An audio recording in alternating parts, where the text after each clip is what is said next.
Thank you, thank you. Today we are gathered to honor Mark Schultz as he is inducted to the National Wrestling Hall of Fame. This is a man who is a 5'8" powerhouse of muscle. He is precise, exact, and fluid in his every move.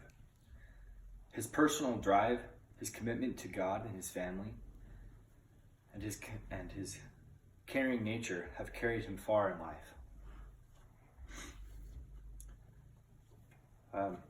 I kind of think that there's a little bit of a stigma against professional athletes. A lot of people think that, and most of them do, start from a really young age and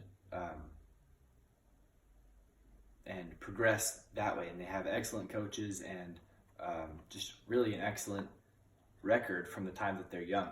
But Mark has kind of a little bit of a different story. He actually started in gymnastics when he was in high school, and he pursued that his sophomore year, and he did very well. And then his junior year, he switched to wrestling, and he didn't actually do that well. In fact, I think he had a 4-6 record, which is not great.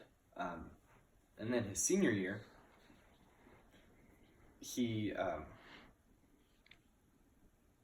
didn't win any tournaments until the qualifiers for state, and then he won the league tournament, the region tournament, sections, and state, which has never been done before or since in California. Then in college, he teamed up with his brother Dave, and it's said that when Dave and Mark finally joined forces and trained together, the world of wrestling changed forever. Mark had an excellent college record.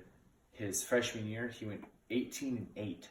And then the following 3 years, he was the NCAA champion, which is really good.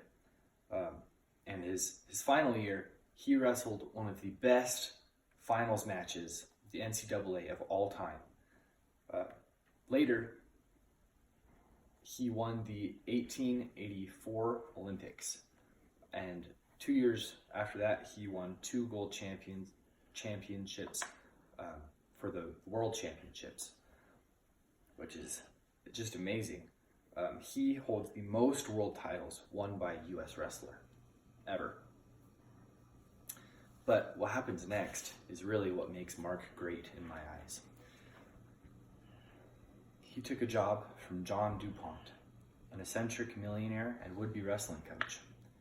Mark helped to coach the Foxcatcher wrestling team, and then later Dave joined him. Dave and Mark were absolutely inseparable, and even though Mark later left the team, Mark and Dave were an unstoppable force. Then, one January, John DuPont shot and killed Dave Schultz right in front of his wife. Mark was crushed. Dave had been his supporter and his friend for years, and his brother for life. Only 4 months later, Mark was a substitute in a UFC fight against Gary Goodridge, a world-renowned UFC champion. During the fight, Mark was expected to lose, but he wrestled and fought so long and so hard that Gary Goodridge was too tired and too bloodied to finish the fight. Which it just really shows how much he has personal drive. Afterwards, in an interview with the press, Mark was asked about his motivation, and he got pretty serious. And he said, "I fight for my brother, my God, and my family." Years later, Mark said that through reliance on Jesus Christ, great effort, and reliance on his family, he was able to forgive DuPont for what he had done. I admire Mark for his personal moral character, his commitment to his family, his love of his brother, his skill, and for his personal internal drive. And I think that that is what made Mark Schultz truly great. Please welcome to the stage Mark Schultz.